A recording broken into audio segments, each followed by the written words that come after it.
और আমার সিনেমার যে কোয়ার্টিস্ট সবার সাথে দেখা হলো। তো বেশ ভালো লাগলো।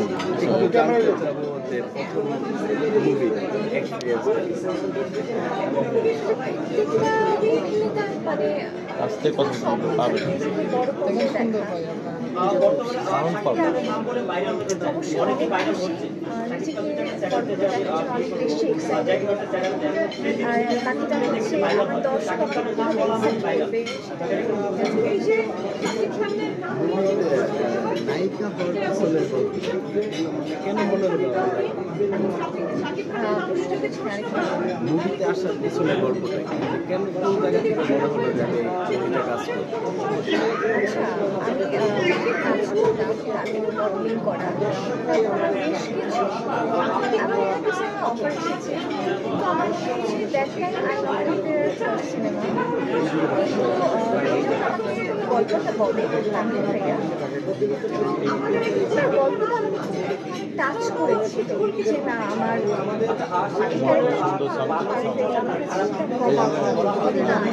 লাগে তো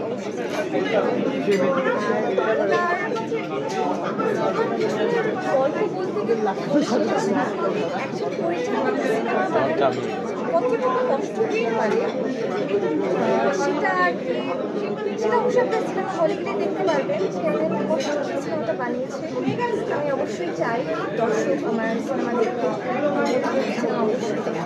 আমরা জানি যে বর্তমান সময়ে বিশেষ করে মেয়েদের ক্ষেত্রে আচ্ছা আমি ফ্যামিলিতে জন্ম সেই জায়গা থেকে আমার আব্বু অনেক বেশি সাপোর্ট করেছে।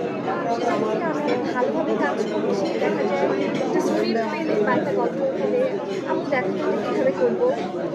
তো সেই জায়গা থেকে ওরা অনেক বেশি সাপোর্ট একটু জানতে চাবো আপনি বলছিলেন যে নাচ থেকে মূলত মিডিয়াতে আসে, তো নাচের কেরিয়ারটা ভালো লাগে নাকি এই অভিনয়? নাচ হচ্ছে আমার কাজ আর অভিনয় এখন আমার মানে বর্তমান ভালোবাসার জায়গা সেটা দুটোই আমি অনেক বেশি সময় তালে এই দুটোই কাজ করে যাচ্ছে। একটু জানতে চাবো এই মিডিয়া ইন্ডাস্ট্রিতে কাকে আইডল হিসেবে সারিয়াসের মৌ আপু কাজ করা হয়েছে কাজ থেকে পেয়েছি আর সব কিছু বলা হয় ডেফিনেটলি জয় আছে। এমন কোনো আর্টিস্ট আছে বাংলা ইন্ডাস্ট্রিতে যার সাথে মুভি করার জন্য আক্ষেপ থাকে? আসলে সবার সাথে কাজ করতে চাই। আমার ভালো গল্প ভালো চরিত্র সব কিছু মিলে আমি সবার সাথে কাজ করতে চাই। আসলে স্পেসিফিকভাবে বলাটা আরও টাফ কারণ সবাই ভালো বিশেষ শাকিব খান চরিত্ররাজ আর্টিস্ট সবাই অনেক বেশি ভালো। যেহেতু সাকিব ভাইয়ের কথা বললাম, যদি বলি সাকিব ভাই যদি কোনো মুভিতে অফার তখন কী করবে? গল্প যদি ভালো লাগে অবশ্যই করবো। গল্প আমার চরিত্র সব কিছু আপু আজকে আপনার লুকটা কিছুটা আমার কাছে শাবনূর আপু প্রথম যখন ফিল্মে আসে ঠিক সেই টাইপের লুক লাগছে। আপনি কি তাকে ফলো করেছেন কিনা বা করেন কিনা? আপনার কমপ্লিমেন্ট আসলে আমার বেশ ভালো লাগলো যেহেতু সামনে কথা বলবো। আমি কাউকে ফলো করিনি হয়তো বা সামহাও মিলে গেছে কিন্তু আমি ফলো করিনি।